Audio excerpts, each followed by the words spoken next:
What is up, everybody? Welcome to the Buckeye Remix. It's Jeff Needs Sports. I'm Jeff. I'm smiling. It's a good day.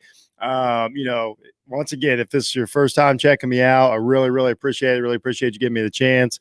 If you're a returning listener, returning viewer, I love you. You guys are the best. The support's awesome. Welcome my co-host. I don't know if you guys know Brutus or not, but he decided to stop by today and join us in studio. Pretty big deal.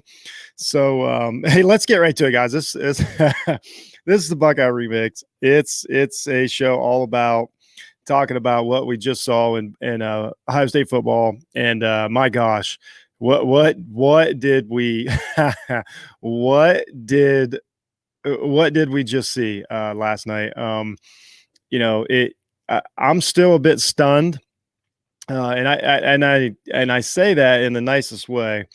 I don't have any, like, I didn't think the Buckeyes would win. I gave Clemson all the advantages. I apologize to Ohio State football. I doubted them. I was wrong.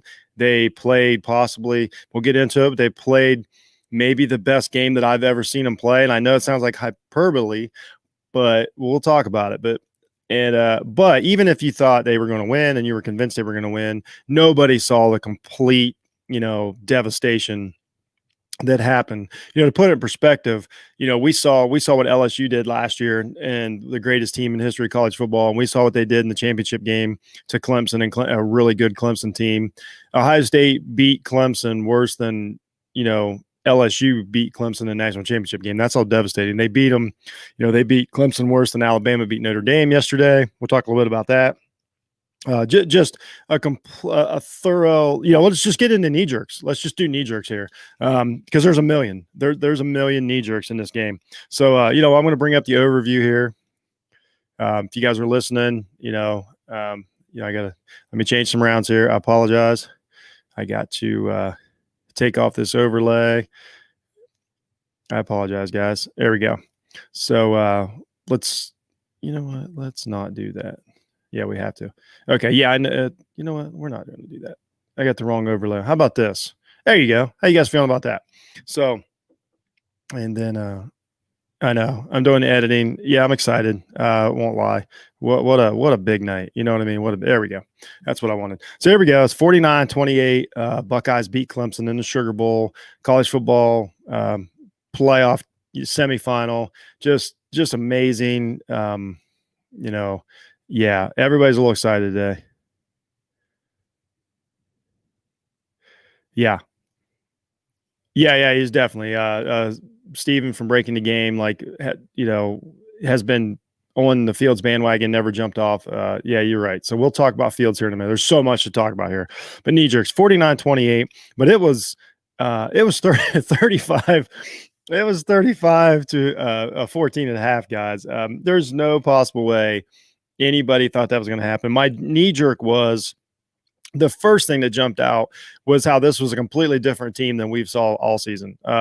It was unbelievable. This is the team we thought we were going to get. I personally thought it would have took another 4 weeks of playing to reach this level. How they did it in, what are we talking, like 10 days? It's just unbelievable. Really a great coaching job, great learning job, by the players. That jumped out. I was like, wow, this is the offense we're talking about. Speed it up a little bit. Hit the open guys. Run it when you can. Take advantage of play action. There's so many good things to say. So that really jumped out. Just the complete different team that we saw. And then the next thing that really jumped out is Ohio State's defensive line just mauled Clemson. I was stunned from start to finish how they pushed Clemson's offense. I knew that you could get to Lawrence, and I knew that their offensive line wasn't perfect, but I did not expect just a complete mauling that we saw from start to finish last night. Really impressive. And, let's preface all this. Clemson's really good. I still think they're really good. This is not Clemson's not a fraud. They didn't get exposed. They are who we thought they were. And Ohio State was ready at the right time, at the right night. They were ramped up. Just everything, just crazy. Yeah, there you go. Stuart Brooking from brew a stew. The Ohio State defensive line just I mean, the pass rush up the middle, interior defensive line pressure. That's NFL stuff. You don't see that as much in college football. It's usually edge rushers and speed rushers, which is what Ohio State. We were missing a couple key defensive ends, and you can't say enough good things about the defensive line, that interior line. Haskell Garrett. And those guys just the whole night, just really. And then when they did get to Lawrence, they grabbed him, they rolled him around. You know what I mean? They punished him legally. That was a huge factor. My knee jerk was, and then on the other side, the offensive line. My gosh, the best performance we've seen in a while. And they were down a guy. They had to bring a freshman in due to injury, Paris Johnson. Those guys played awesome. They pushed. I ranked the Clemson's defensive front as the best in the playoffs, and Ohio State's offensive line just manhandled them. Just pure manhandled them. Determined the game. They determined the game, the pass. I mean, the time that Fields had in the pocket to make decisions, the time that him and Sermon had to run these option plays, like there were times to where like it took a while to develop and nobody was there. Brzezina and those guys didn't get there. It was really amazing. No rush off the edge.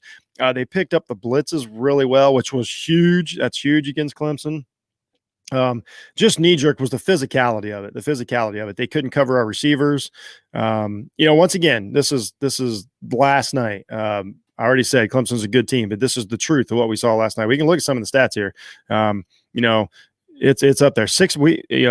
Ohio State has 639 yards on Clemson in a playoff game. Clemson had 444. It's one of those. It's weird. The yards per play. Look at the yard right here. Yards per pass. Ohio State, at 13.8. Clemson only at 8.3. Lawrence had 400 yards passing. Because they were slinging it. Oh, there we go. Look at this. The man, the myth, the legend, Derek Climate chimes in. Yes, we beat a very good football team.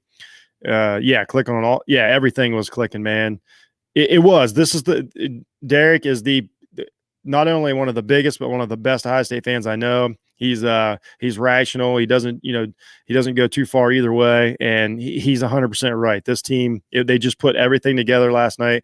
Derek, I'm telling you, I think this is my best performance, at least since 2014 Big Ten championship game against Wisconsin, the 59-0 game, the famous 59-0 game. I think this is my best performance because I think Clemson is a legitimately good team. This is not an Alabama versus Notre Dame in the BCS Bowl a few years ago scenario, and this isn't even Ohio State versus Oregon in the national championship in 2015. This is Ohio State, accepting their coaching, adapting, putting in a game plan, being ramped up, taking the game serious. Justin Fields being an absolute, we say it too much, an absolute football warrior. We know it's not real life warrior stuff. Don't at me. Just gutted it out, did everything right. Never you could just see the look on the kid's face. He was, and Lawrence is that same guy. I'm not going to sit here and say they're like, oh, Lawrence choked. No. They were, Lawrence tried, and the defense was that defensive line was any. You know what it reminded me of? Let's compare it to. It reminded me of the 2007 Super Bowl when the New York Giants defensive line just pestered Brady so much, and then they upset the best New England team. One of the best team would have been the best team in NFL history. That's what it reminded me of. It wasn't that they hit him every play, but they never could get comfortable. It was really impressive. Those guys are really physical. Kudos to Larry Johnson. What you've put together in Ohio State, with that defensive front has been the difference. It's amazing. I can't say enough good things about it. So yeah, there it is, guys. There's the totals. We'll look at field stats here. We'll move on. There's so much to unpack here. I will get to that, Stuart. Give me 1 second. We'll get to the off the field stuff because we've got Fields. Yeah, guys, Fields had 6 touchdowns last night and 385 yards passing. He completed 22 balls. That's a staggering. That's the stuff that Burrow did last year to just humiliate teams. What a performance by that guy. He missed one deep ball and threw one. He threw a really, really bad interception that did not wind up making a difference at all. let's be clear here that Ohio State scored enough in the first half to win the game. Like that's just staggering stats for what we thought we was going to get out of this team. It's yeah, just amazing. So anyway, just the efficiency, 22 for 28, almost 400 yards. We'll talk about the rushing. We had 254 rushing yards, guys. And Master Teague wasn't even in the game. You know what I mean? Like Sermon, balled out. It just a really top to bottom. I'm going to try and do a little, we'll see if this works. Trying out a little slideshow here for everybody. Yeah. There we go. So, yeah, man. It's great. We'll look at some comments here. Got a lot. I appreciate everybody that's watching and listen. There's so much to unpack about this game. I'm really trying to get through it here. And I lost my cursor. There it is. So first we got, let's talk about this real quick before we get to the offensive stats. How much Dabo's team rankings? Okay, so I'm admittedly not a big guy with this motivation thing. I know Herb Street said it 100 times last night. He said Venables 500 times, if anybody was counting, but he said the chip on the shoulder thing. But I always dismiss motivation because if you're not, these players are motivated when they wake up in the morning, that's how you become that type of player. But what it does is has a focus effect, and it does bind your team together. So, if you've got, if you're in a meeting room and your players, I don't care if it's wide receivers, defensive ends, whatever, let's also throw out there that Ohio State's barely had any practice time together. I mean, this is really amazing what they've did, considering the conditions. They've barely been together. I think Urban Meyer said there was one practice where they had 40 total people that were allowed to attend practice. That's unheard of going up to a playoff game. So yeah, but I do think that Dabo's comments, and I think what it showed too, I think that if I'm a Clemson fan, I'm like, maybe Dabo needs to worry more about his team than the other team. That's what I would say if I was a Clemson fan. So yeah, I do believe it had an effect. And when that game started going, when it started leaning one way, it really had a big effect because those Ohio State players were an angry bunch. And I think the game last year had a big effect, but that was some of the on-field effect. Yeah. Here's another one. Clemson. I mean, there was guys rolling around on the ground for Clemson. Denise, good to see you. Yes, it was a great game by the Buckeyes. We'll try to get through all this here. Oh, okay. There's Derek's. There's Derek's other one.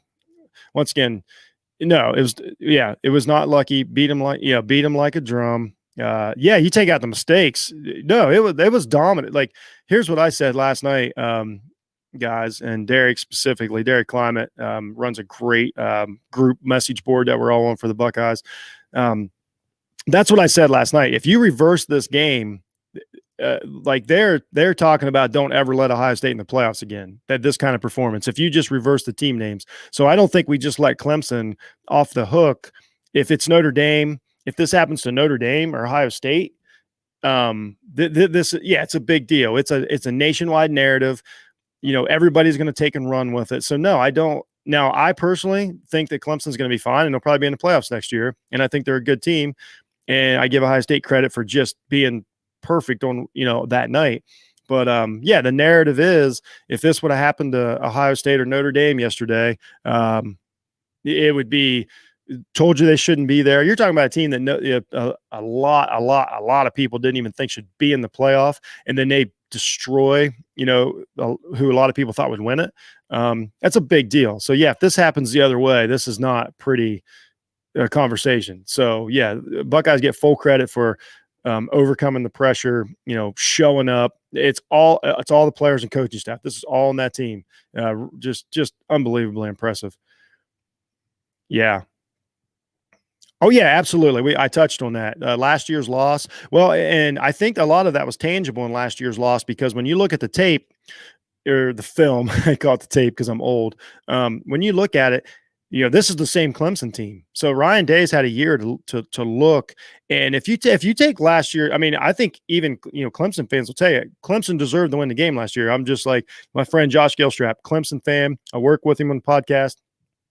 And he even admit, like, no, you guys were better last night. I'll say the same thing. Clemson won the game last year, but we all saw, and even like everything else says, Ohio State played a little better, but not cleaner. And if you take a few mistakes away last year, Ohio State could have won that game. So they have all that film to watch. What mistakes did we make? This and that and that, especially Fields, as far as just, if nothing else, just what their free safety did. So, the carryover from last year's game was giant. I think I didn't give the Buckeyes enough credit for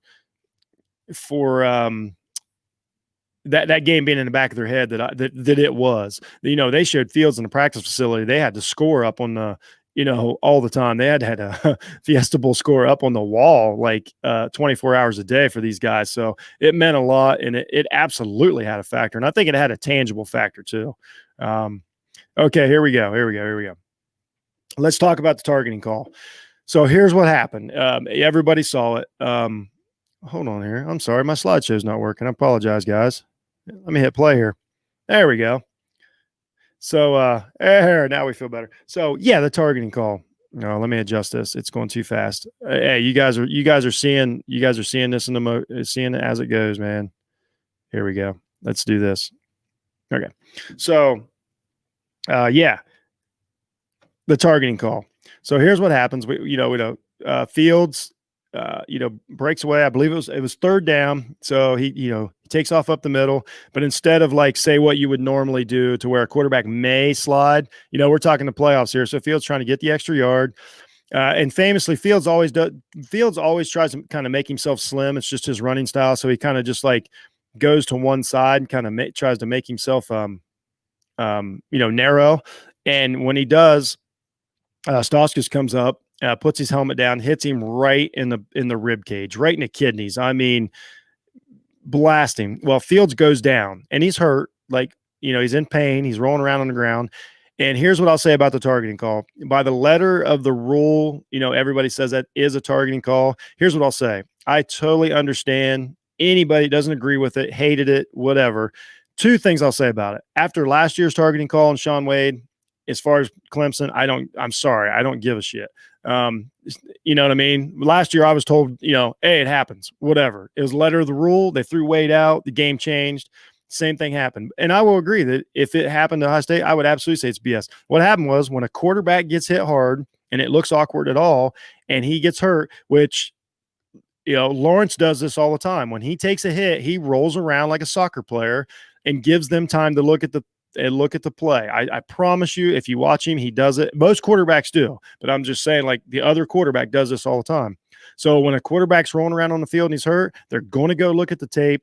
Stauskas put his helmet straight down. He hit with the top of his helmet, which you can't do.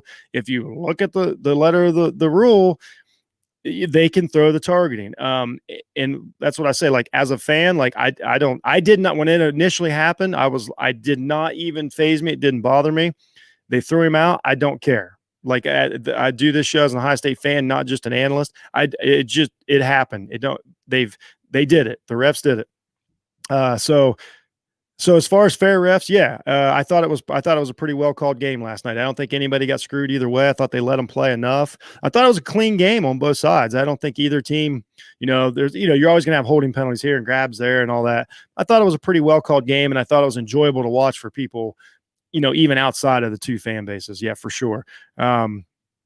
That's why, Steven, you're right. According to the rules, it's fine to call. As a fan, I don't think that, I want to say this too. I do not think the kid was at all, trying to do any damage or hurt anybody. It was poor technique, and he could have hurt himself. That's why they want to take that out of the game. That's why the rule's in there. They had every right to call it. When you hurt a quarterback, they're going to look at it. I do not care. It's not the worst one I've ever seen. You know what I mean? If they wouldn't have called it, I wouldn't have even noticed. I wouldn't have called it dirty. Nothing. Just, it is what it is. So here we go. Yeah, Dabo's halftime interview. He said they had him on their heels, referring to they had Clemson on their heels. They were baffled. It doesn't happen to their defense a lot. Yeah, Brett Venables is a great defensive coordinator. It does. It speaks to the level of the talent, and it speaks to the level of the coaches. Derek, I agree. No, nobody can say his name as much as Hervey. Oh my God. Yeah, right. My gosh. Here's the thing. Let me say this is now this is by just as a viewer of the game, as a nationwide podcaster. If I'm Dabo Sweeney, I'm a little it bothers me a little bit how much they talk about Venables. Like, he's not the head coach, and that is all they talk about. It's pretty, it's a little disrespectful, but hey, man, that's between Dabo and Brent.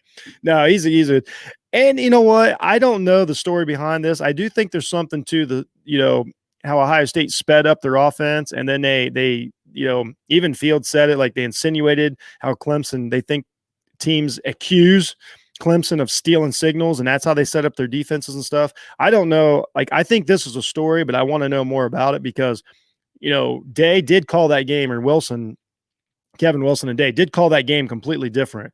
And it looked, Herbie even brought it up, and Herbie is in, like, he knows the inside and out, the Clemson program. For him to even like not dismiss it was really weird. So I want to know more about this Venables stealing sign story, but I don't think it's a Houston Astros situation, but there's something to it, there we go.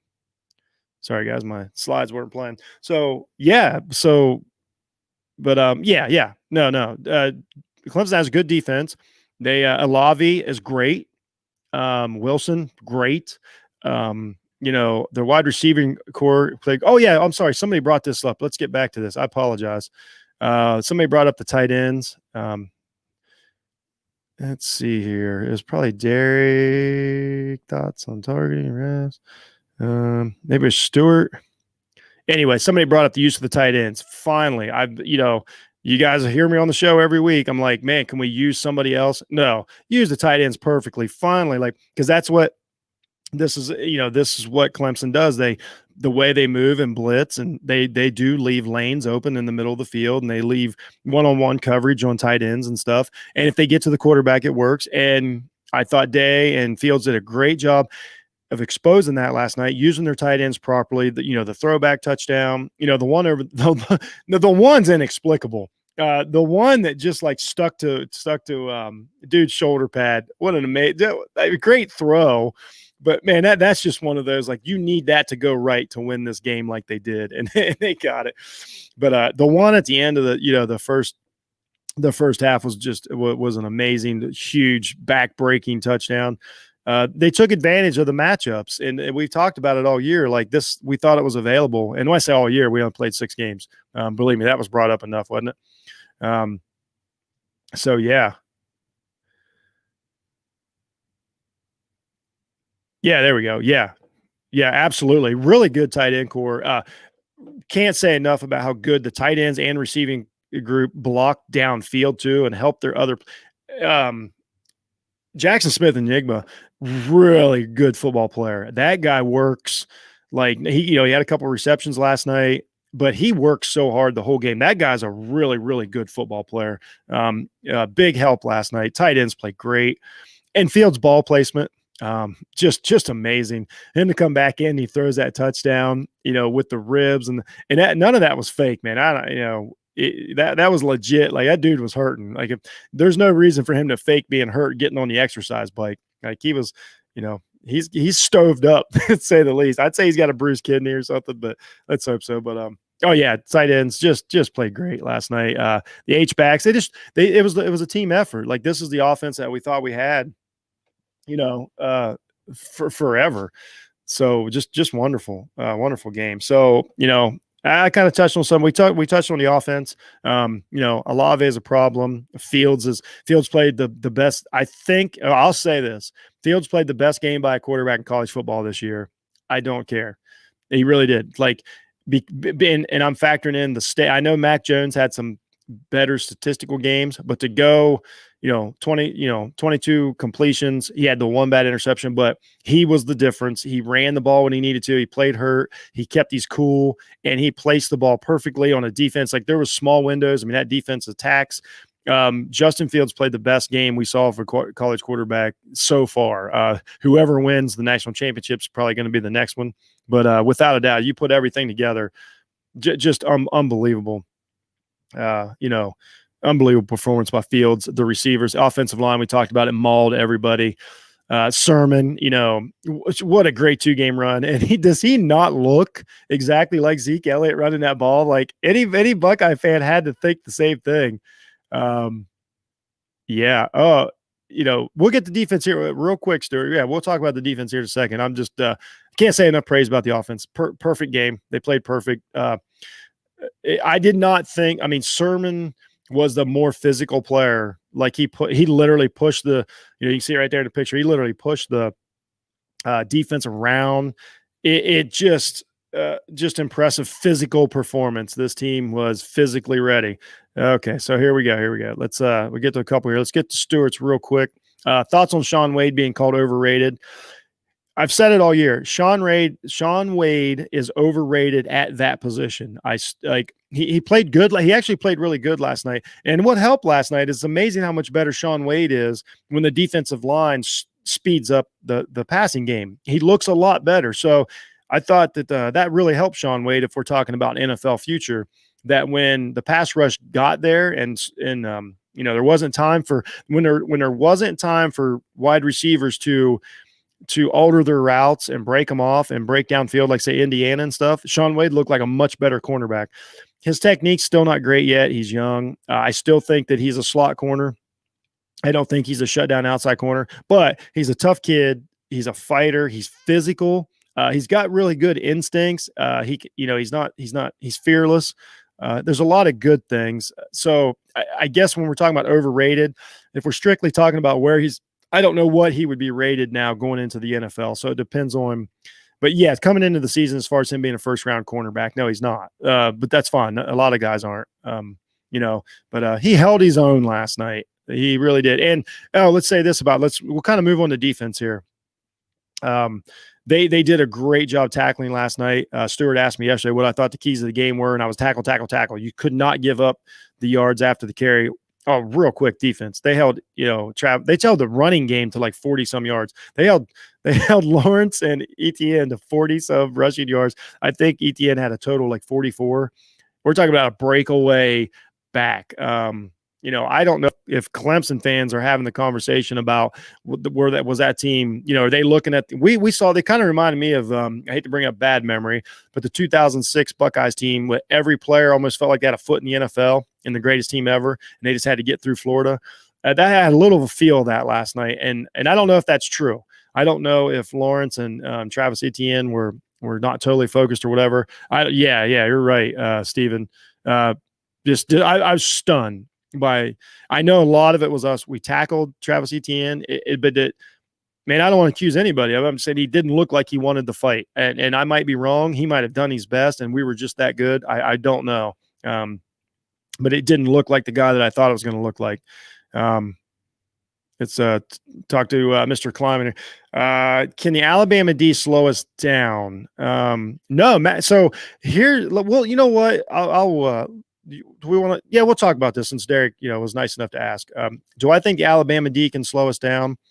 I think they'll slow us down more than last night. I don't think this offense is unstoppable. I really don't. I think that they got Nick Saban has a week to game plan on what he just saw last night. So they will slow him down. But as far as Mac Jones is dangerous as Lawrence, no, Mac Jones isn't. Devontae Smith obviously is the difference maker in the game. That's a whole other problem. But Mac Jones doesn't move in the pocket. If this is an early, I'll do a preview next week. If that Ohio State defensive line can pressure exactly like they did last night against Lawrence, this is going to be a really close game because Mac Jones is not an escape artist. He's had a great year, but he runs a play action, hit the target, stand in the pocket, passing game. That's fine if your offensive line holds up. If their offensive line holds up, then they'll probably be fine with their receivers. I believe are much better than Clemson's as far as just breakaway talent. Smith's a problem. Devontae Smith's a problem. He's the best player in college football at his position right now. Just really he turns. When you watch that Notre Dame game, Smith turns what would be a tip. Most teams, 20-yard crossing pattern. He turns them into 40. It's just unbelievable. But after what I saw last night, I'm not saying that we can't stop them, but that's how I would feel. My early knee jerk is if our defensive line can pressure Mac Jones like that, then it absolutely becomes an even game. But I think Alabama will be more focused. I think they'll tackle better than Clemson did last night. I don't think Sermon will push people around like he did last night. as far as on the defensive side of it. Now they do give up passing yards, and it is in Miami. If this game was actually if the national okay, real quick, this will be the last thing I'll say about national championship game. If that game was played in that same dome last night, I really think Ohio State and Alabama are even teams because of it. It helps our team speed. We're built for that. It's going to be played in Miami. It's not a super fast track down there, but then you got Sermon. I think it's going to be like Sermon and Najee Harris they'll both, have quite a few yards. But man, I don't even know right now. I'll just be honest with you guys. I don't know what's going to happen. I would be crazy to even guess what's going to happen next week. I basically learned I know nothing about football, and I'm super smart, and I still, we talked about Travis Etienne a minute ago. Man, I don't know. I'm not going to, but he's a running back. There you go. Everybody jokes around. Jeff hates running backs. This is why. They disappear. He's one of the best players on the field and a non-factor. Really, really shocker.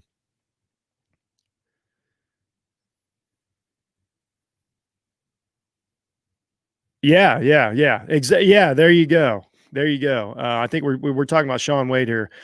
Yes, I love that. That's why I think if you put him in that third cornerback, Derek, like where Matthew's playing right now, it's one of the most important positions in the NFL now, because everybody's in three wide receivers all the time, and if not, their tight end's a wide receiver. So you always have a three wide receiver package. So essentially, your third cornerback, who people used to call the nickel, is on the field the whole game, but he's also in the box. And I think that's where Shaun Wade is going to excel. I really, really do think he's going to be great as a slot corner in the NFL. And that is he brought up Deion Sanders. This Deion Sanders shutdown outside corner is a dying breed. It's just a different game now because, Tom Brady won 6 Super Bowls on it with slot receivers. Taking away Michael Irvin is not the most important part of the game anymore. And I think that Shaun Wade, if he gets put in the right defense in the right position, just like Matthew, it's a perfect correlation. I think he's very successful. But no, he doesn't have the skill set of an Okudah or anybody on the outside right now. But most guys don't. But he fought through the season. He's tough guy. So we'll see. Yeah. We talked about Devontae Smith. This is not one of these guys that through the week you can be like, nah, he is a problem. This guy, and his technique, his footwork. I don't know if anybody saw the last touchdown he had yesterday in the front corner of the end zone. He was absolutely NFL touchdown. He is a true superstar. There's no question about it. Waddle could be back. Michi's a tough guy. So I said that Alabama game, we'll go through it later, is 100% about defensive line pressure. It's just 100% on both sides, probably. But I won't doubt Fields at all. Okay, yeah, here's a good one. Yeah, you know what? So do I. I won't lie. And I'm not even like anti-Bama or anything, but yeah, I would love to see that. Yeah. Yes. This is a good point. And Derek, I'm sure you watched the game. I noticed that, and I was not happy, but it was good to see. Alabama did take some hits, and their players, took a little bit of a beating in that game. And I think that bodes well for Ohio State because they're physical. They're just, yes, if Smith is going to get a 30-yard reception, you have to tackle him, and you have to tackle him, firmly and make him hit the ground. That's football. I'm not trying to say hurt anybody by any means. You do everything by the book, but you got to make him feel it. You can't let him catch and run 20 yards and then get out of bounds. You have to tackle him. You got to, like we saw yesterday, landed on his hip. He was a little dinged up. That's a great point. You got to be physical and fast at the same time. It's a tough task, but it's easy to say. So I don't know. You know what? I like Surtain a lot. And this is, and it's just what we're talking about here because he tackles. He's kind of who, Shaun Wade thinks he is to be disrespectful. He can cover. As far as fair against him, I think, I think Olave, only because Olave is so good at catching the ball in traffic, that I think he fares well against anybody because he doesn't need space. And Patrick Surtain doesn't give you a lot. Surtain's a better tackler, but honestly, it's surprising. Our receivers haven't got a ton of broken tackle, and then run for another 50 yards. Fields' air yards are huge. Like he puts the ball in the air a lot, especially for a college quarterback like him. Wilson from BYU is another one at it. These guys aren't, even Mac Jones takes the top off the field. So what you're talking about is, can the receiver get, enough space to catch the ball on him? And I do. I mean, it's not to say that Surtain's not, but we know in football, like you're handy, their defensive backs, they just have built-in handicaps. Like they just can't do certain things. So and with Fields' ball placement and how Olave and Wilson can catch in traffic, that I do think that they can, they may not get away from Surtain once they catch the ball, but they're kind of always open. So I think that, I'll say it's an even matchup. And at this point now, Surtain, as far as helping the run game and stuff, and I hope we don't throw a lot of, screen passes and things like that. I'm not a fan of them. I don't know if we can, he's a much better tackler and a tough guy. So he's a factor in the short passing game for sure. Really, I was really impressed with him yesterday, by the way. But, I don't even know what to make of Notre Dame anymore, guys. I got to be honest with you. I'm not going to, I'm sitting Notre Dame podcast, so I'm not going to break it down, but I have no idea how good or bad they are now. I really totally baffled by them. That, I said the same thing, Derek. He says this game reminded me of the national title game with Oregon, where the opposing players were getting their medicine, and it really felt like they hadn't been in that car crash yet this year. 100%. Clemson looked like they didn't want that fight. And I hate to say that about a team, but they just looked like, man, if you looked at the defensive line got really frustrated, like Brazine and those guys, and they're tough guys, really good bunch. And you can tell they got a little frustrated that they couldn't just push their way out of the fight. And maybe that Northwestern game was the best thing to happen to Ohio State, because Northwestern's not a great football team, even though they did beat Auburn yesterday. I'll put that out there. But they were physical and they're tough and they're disciplined. And maybe Ohio State getting in that street fight was the best thing to happen, as opposed to what the last game Clemson played. It was the Notre Dame team that now, once we saw them yesterday, weren't near as physical as I thought they were on either side of the ball. And I was probably pretty wrong about them, considering the last two games Notre Dame played. So I think that's a great point. That game last night reminded me a ton of the national championship game, to where it looked, once those two teams got on the field together, if you just got here from Mars, you think that Ohio State was the better team, and every factor of that game is really, really surprising. Appreciate that comment, bringing that up. Here we go. Oh, wow. That's a great one. It's Smith. It's Smith, because you know where Najee is. He's a great player. And as far as containing him, people can help you tackle a running back, is why I say Smith in space is unbelievable. And his footwork and just how fast he is, it's definitely Smith. And that's not a knock to Najee. Najee is a really, really good football player. I said yesterday I would have took, when we had a little poll on Twitter, and I said I would have took ETN without a doubt. I think I was wrong. Najee's a tough, smart football player. He gets Jones out of a lot of trouble. And in the passing game, he was last year too. He was one of the best players on the field last year too. I remember when they played LSU. But Smith is the biggest problem. It's not even close. And I think that Alabama would say the same thing about our receivers. I think they would rather worry, like Sermon's on a historic run. I think they're more concerned about Olave than they probably are Sermon, just because of the big plays. I think if we go into a game and they're forcing Najee Harris on us, we would take that over them turning it loose with Devontae Smith. So it's simple. It's pass rush. It's absolutely 100% pass rush. It's not, we can't cover them for 4 and 5 seconds. We just can't. Nobody can. And that goes with us too. No team can.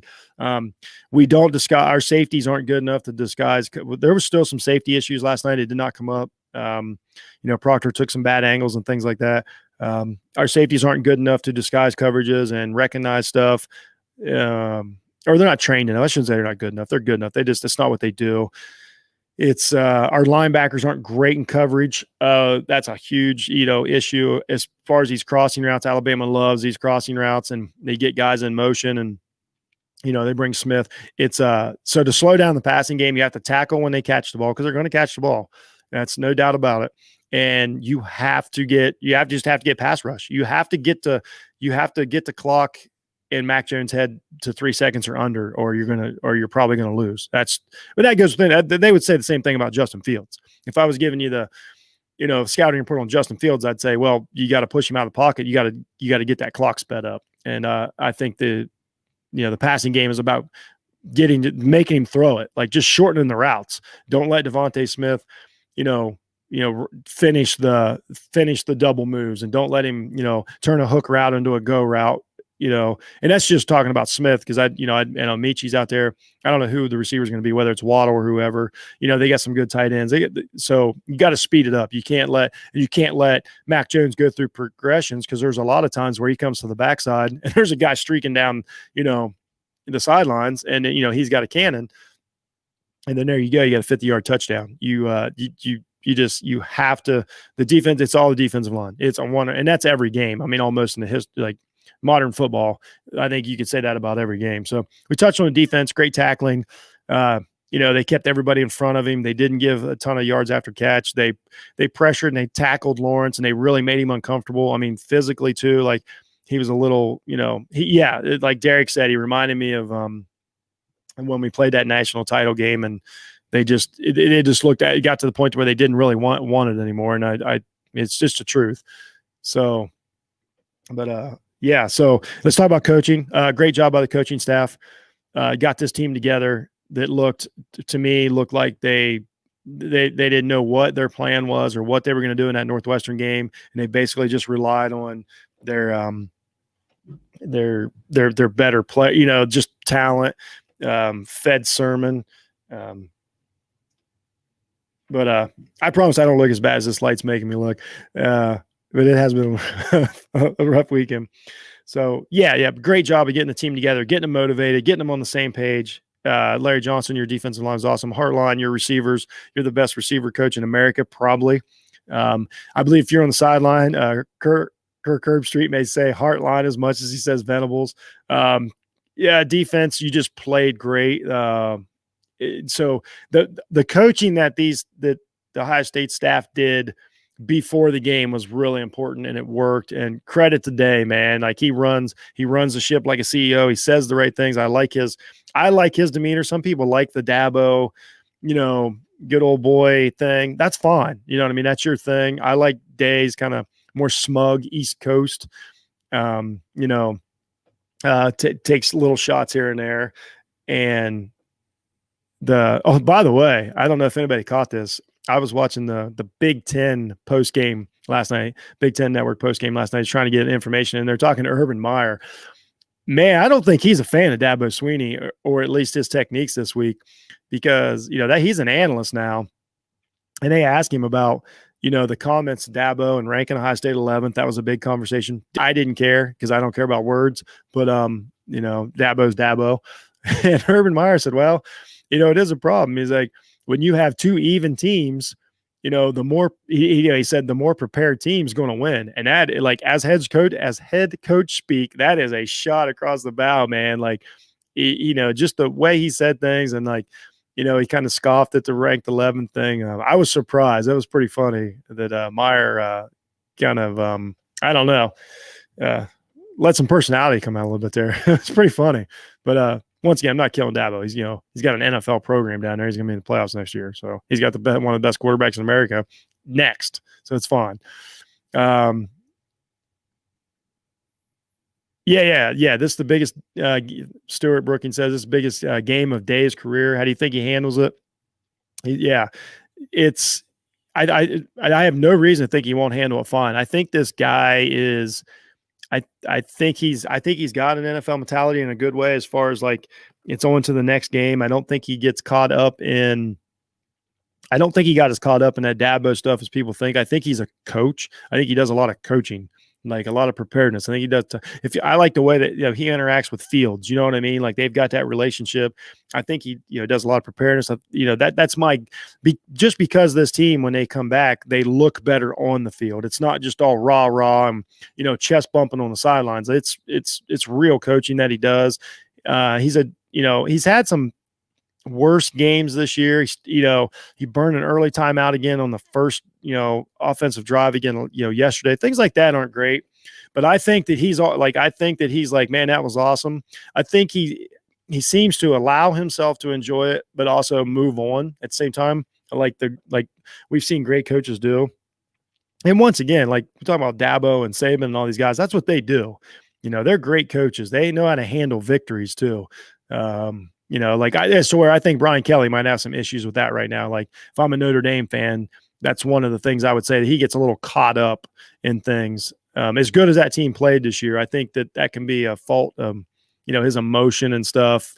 I think he gets a little caught up in the things surrounding the game. And his team, his team doesn't always look as prepared for the quote unquote big game. I don't know. I mean, who knows? This isn't a Notre Dame podcast, but I'm saying if I got to compare the differences in like great coaches, like what makes them better. So far, Day has done nothing but succeed. I don't know what else to say. So yeah, I think he's fine.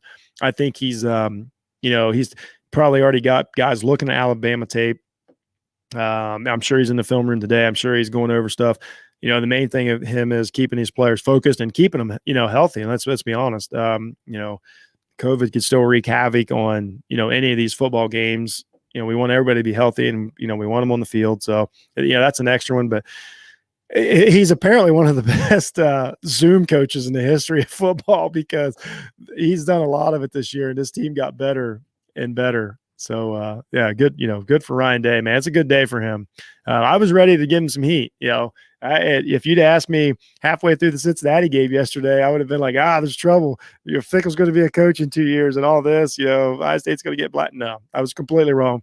Oh, let's put that to bed too. Hey, I'm proud of Cincinnati. I'm not a Cincinnati fan, but, I'm in Ohio, and, I like Fickle. Marcus Freeman, one of my favorite guys. Great job yesterday. I really thought they were going to beat Georgia and it would have been a giant statement, but they played great. They deserve to be on the field. But let's stop all this. Who's the best team in Ohio? Let's stop. Okay. Like it's just ridiculous. After last night, Cincinnati's not the best team in Ohio. So like these comments, this stuff needs to stop. It's just ridiculous. Good for Cincinnati. I hope you get I wish you'd had a shot at the playoffs. You didn't, but let's stop with this best team in Ohio thing. Okay. Yeah.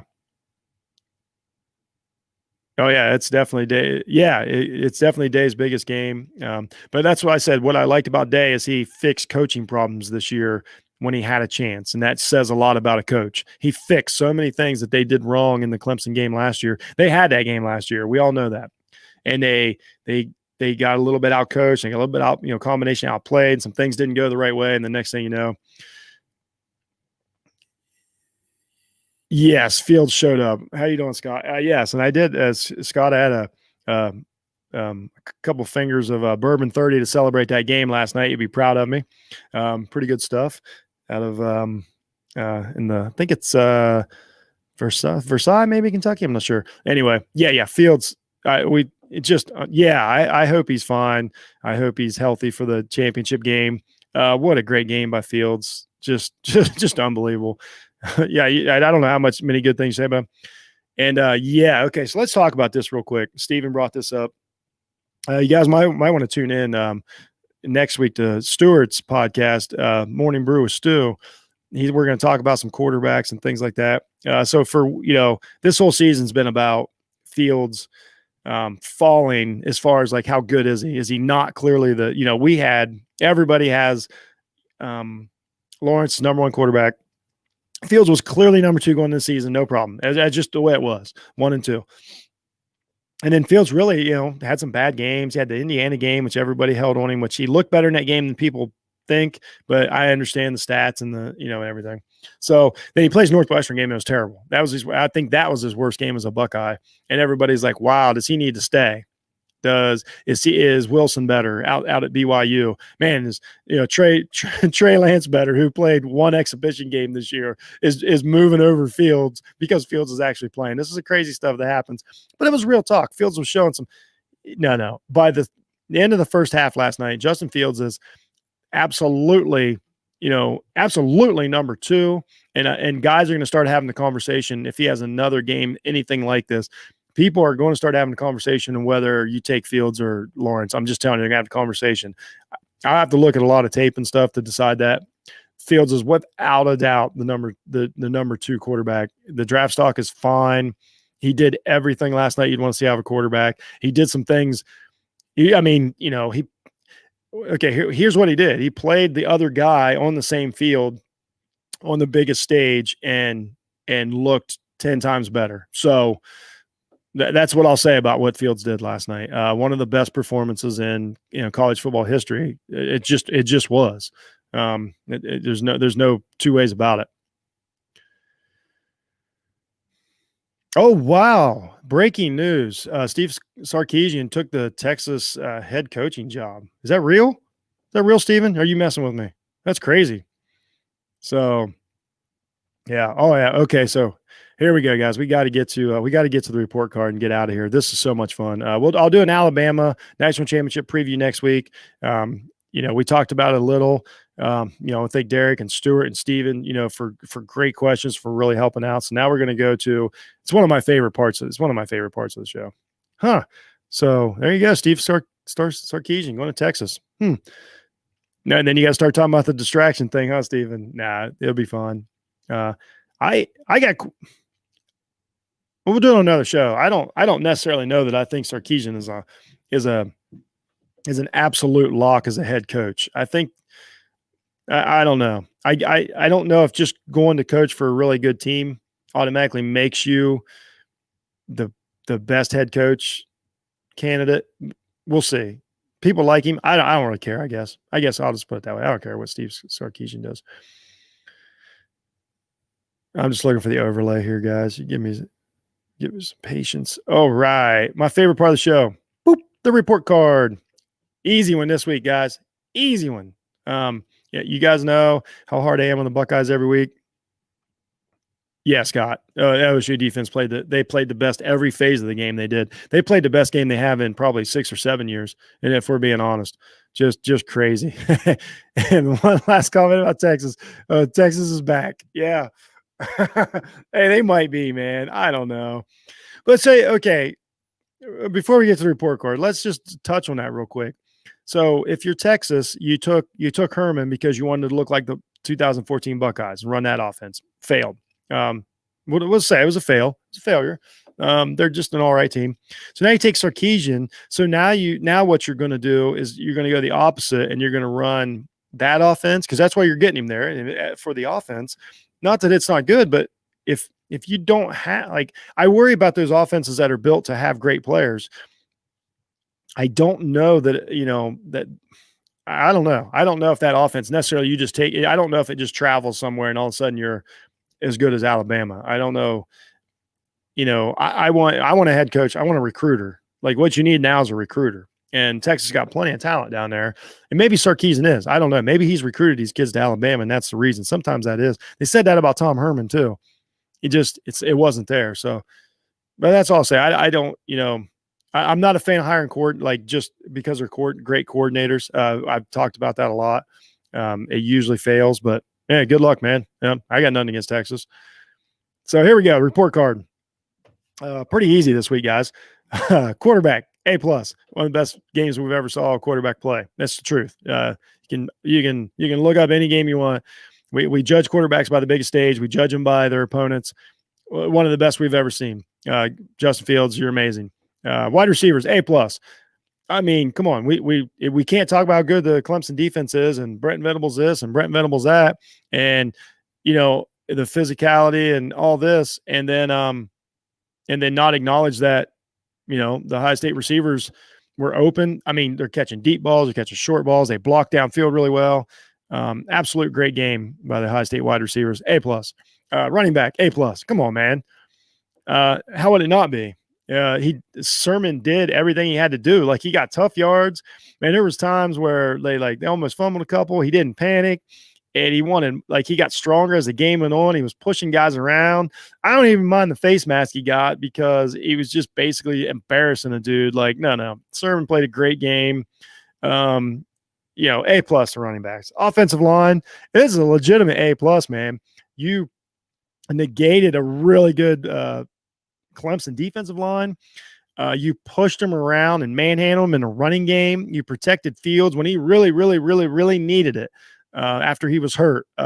Great job. You've mixed in parts all year. You had a guy go down. You had a freshman come in. Play against Clemson defensive line, and it did great. A plus offensive line. Defensive line, come on. Come on. Yeah. There you go. Yards before contact was huge. I mean, and Buckeyes have been great with that all year. I brought that stat up earlier in this week. Buckeyes yards before contact was like 3, like one of the highest in the country. Really impressive job. Where are we on now? Oh, defensive line. Come on. Haskell Garrett and the dudes. What are we talking about? I mean, we talked about it. Made Lawrence uncomfortable. They had sacks. They had tackles for loss. They just their presence. They clogged the lanes. I mean, they stood up tall because they're just, I don't know. You know what? It looks like the Monstars. They look like the Monstars out there, just like really, really, really owned the line, man. Wow, it was just crazy. A plus for sure. Defensive line, linebackers A, and only because like you did great, but it's a high state linebackers. Like you just can't get better than A plus. No, they did a really good job. They got early in the game. I got nervous because they started trailing those coverage routes down the field. They got lost in coverage a little bit. I started getting really nervous when I saw Tough Borland chasing wide receivers down the field. I thought things were going to go poorly. They did not. They tackled great. They're tough guys, really, really tough guys. And I tell you what, they looked every bit as good as Clemson's. All they do is talk about Clemson's linebackers. Ours looked as good as Clemson's last night. I don't think they're. I don't know if they look. I have to look at. Sorry, guys. Got a frog in my throat. Take his coffee. It's batter day, Okay, I got the comment of the year coming up here from my man. So, defensive line, great job. Linebackers, great job. Defensive backs, really good job. I mean, the 400 yards didn't matter, and that's important. You kept guys in front of you, made tackles. Seven Banks, great interception to end the game. That was cool. That was fun. They picked on him a little bit. He also made some good plays. Wade, we already discussed the Wade situation. He's really good, and he did a good job last night. In tandem with the defensive line. So defensive. Obviously, they did good. Clemson scored 28 points. We scored 49. So they did good. Here we go. Turnovers were big. And head coach, you guys nailed it. The coaching staff absolutely won this game, won the week, won college football this week. I'm sorry. They fixed everything they did last year. They adapted to Zoom calls. They adapted to players being out. They just adapted. Their kids bought in. They had them ready. They had them pumped up. They never, even though as fans, we were still nervous in the first half, the players were never nervous. These players, the Ohio State players, never looked like they were going to lose that game. And Clemson players never really looked like they were going to come back. That says a lot. They know, the guys on the field know. Great job by the coaching staff. Absolute A+. Knocked it out of the park. I honestly can't wait to see what you do for the Alabama game. I am not going to doubt you anymore. I will wait and see. I'll break it down like a analyst that I am. I've got credibility. I'm being honest with you guys. Oh yeah, I want to touch on something real quick before we get. Hold on, let's show Derek. Anybody doesn't know, me and Derek went to school together, and John Glenn versus West Muskingum. West Muskingum around here, for those who don't know, is not a blue blood program. And they take a lot of physical beating. So that is an absolute shot at Clemson. Derek deserves it because he's a great Ohio State fan, and he, we all go to him. But he's also logical. He's more logical than most of us. But hey, man, I appreciate that, Derek. It's so good to see you, man. So I want to touch on something real quick, and this came up today, and it's fair, but I just want to address it for those like me. Okay, so. Yes, I understand I'm an amateur and have a podcast, but you guys listen to me. You know that I take it serious. Like when I do rankings, when I do stats, when I do breakdowns, I take it really serious. I am not, even with Ohio State, I'm not objective when I do my, analyzing, my breakdowns, my stats and all that. I may be wrong, but that doesn't mean I don't try. And it doesn't mean that it's skewed, because, my love of the Buckeyes or anything like that. So somebody addressed on Twitter today, which I hear this and it's fair. They basically said any Buckeye fan who said we were going to lose, that didn't have faith, like me, doesn't deserve this. I just want to address this. First of all, nobody saw anything on the Buckeyes film in 6 games that could have predicted that game last night. I will put that out there. Like, I'm not saying that you couldn't think the Buckeyes would win. Nobody could have predicted the dominance last night. There was nothing that the Buckeyes did this year that you could have pointed to that they could have done against Clemson to beat them like that. Nobody. So we'll put that out there. So as far as an analyst, there was nothing I could look at to give you a reason that the Buckeyes would win, by 21 points. It just wasn't there. Okay. So address that. And as far as like not deserving it, I'm sorry. I'm 45 years old. I've been a Buckeye. I don't know not being a Buckeyes fan. So if I've got a memory, I was a Buckeyes fan. I was born a Buckeyes fan. I'm a Buckeyes fan. Just because I look at it as an analyst and I think that Clemson had the advantage and the Buckeyes wouldn't lose last night, absolutely does not mean that I don't deserve this. Like if the Buckeyes were playing the freaking the Kansas City Chiefs tomorrow, so would we all have to say they're going to win because we're fans? No. Now, I do see where they're coming from as far as like having faith, and I was wrong about the Buckeyes, but that doesn't mean that I thought that they were going to quit or they were going to not show up or had doubts about the players or anything. It was stuff on the field that I saw. Didn't think they matched up well. I hadn't seen anything all year. I thought that the short schedule, the canceled games, the COVID protocols and everything took their toll, and this team just wasn't ready. So I just want to put that out there. I said that this team, if they played a 12-game season, was the best, could have been the best team in the country, and they might still be. I'm just saying I said this before. So, and as far as like, no, all Buckeye fans get to enjoy this. I don't care what you said before the game. I don't care what you said after the game, during the game. I don't care what you call Ryan Day. I don't care about any of it. You know what I mean? Unless you said you're going to root for Michigan, you get to enjoy this. Like if you said that, then you might be out. You might be out. But I'm just saying, like, y'all deserve it. Buckeye fans deserve that. It was awesome. We took 12 months of replays of last year's, horrible game, and we deserved it. And I will not apologize for it. And when I break it down this week, I'm probably going to give Alabama the edge. But what am I? You know what I mean? People are going to have me on their show this week, and they're going to ask me what I think of the game. What am I supposed to do? Go, Buckeyes by 21. Come on, that's not cool. And it may break down that I do think they're going to win because they did some things last night. That team last night wins, I tell you that. But I don't know, man. That's lightning in a bottle sometimes. So that's all. I don't know. So that's all I'm saying about that. I just want to address that I don't care if Buckeye fan, like, we're fans. If you're a fan, you were negative. No, you still get to enjoy the game. And I'm not being hard on anybody that thinks that. I appreciate the people who really, really, really never change. Like Mo Murphy that I work with Off the Ball Network never wavered. He said we were going to spank Clemson. He never, ever, ever wavered from it. Credit to him, man. I was not that guy. I break it down like I see it. I break the numbers down like I see it. I break percentages down like I see it. Like, okay, so we'll put it I'll put this to bed after this. If a month ago somebody would told any of us Trey Sermon was going to go on this run, what would there have been to see that? So, except for hope. So I'm just going to address that. Enjoy it, Buckeye fans. We love you all. Hey, man, thanks, Derek. It is hard keeping it real. Yeah, absolutely. Absolutely. We're all stunned. There's nothing wrong with saying you're stunned by your team playing one of the best games that's ever played. I was stunned when we beat Alabama in 2014. You know what I mean? Like, there's like Clemson was a national championship game last year and brought most of the players back. They got 3 or 4 of the best players in the country on the field. Like, I think we had every right to doubt them. And we just saw him play Northwestern and scored 22 points. So, like, I don't. But yeah, I do appreciate it, Derek. Yeah. Hey, thanks, Steven. You're the best, man. You guys, the support and everything really means a lot. Yeah, I know, man. It's tough. People love. Hey, here we go.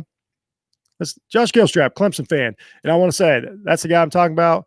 a true gentleman, immediately congratulated me. You know what I mean? Doesn't sling anything on Twitter. We're friends. And I really, that's the kind of fans that college football needs is more Josh Gilstraps, probably less me. No, I'm just kidding. No, you know what? No, Josh, never be sorry, man. Love it when you chime in. You're one of the goats. I appreciate it.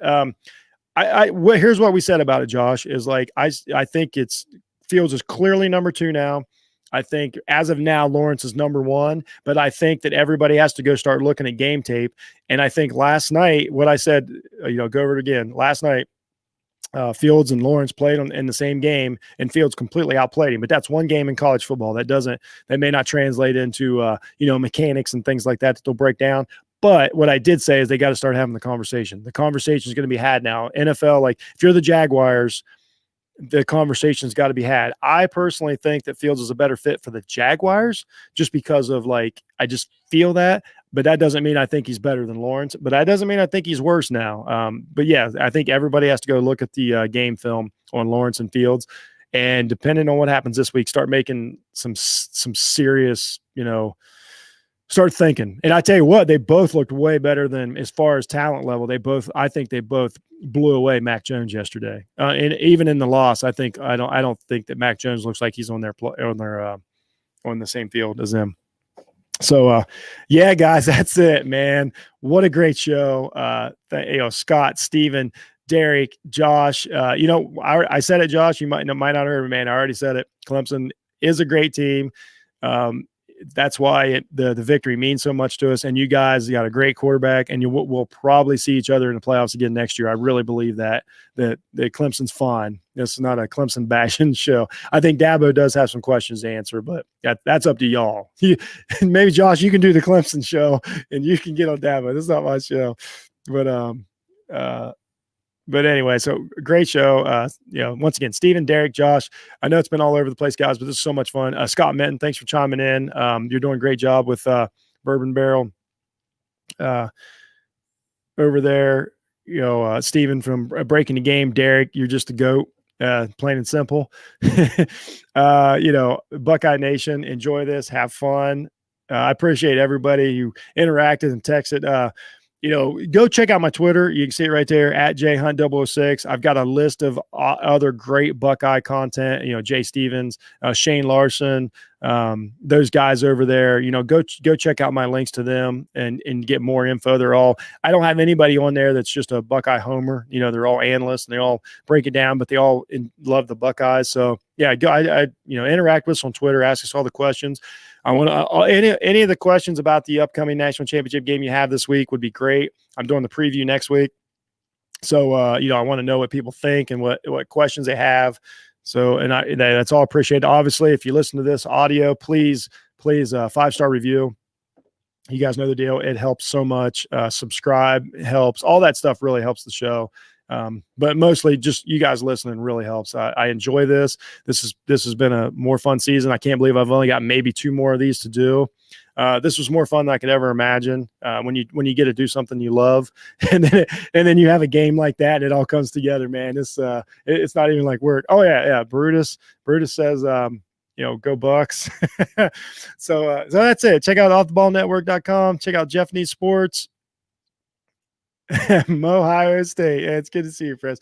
Check out Jeff Needs Sports, Off the Ball Network, everything the guys are doing. Go Bucks. We're not going to be negative this week. Enjoy the victory. Enjoy the week. And, come check me out on Twitter. Come say hi. Facebook page, all that good stuff. Seriously, really, I love you guys. And be kind. Don't be racist. And we'll see you next week. Go Bucks.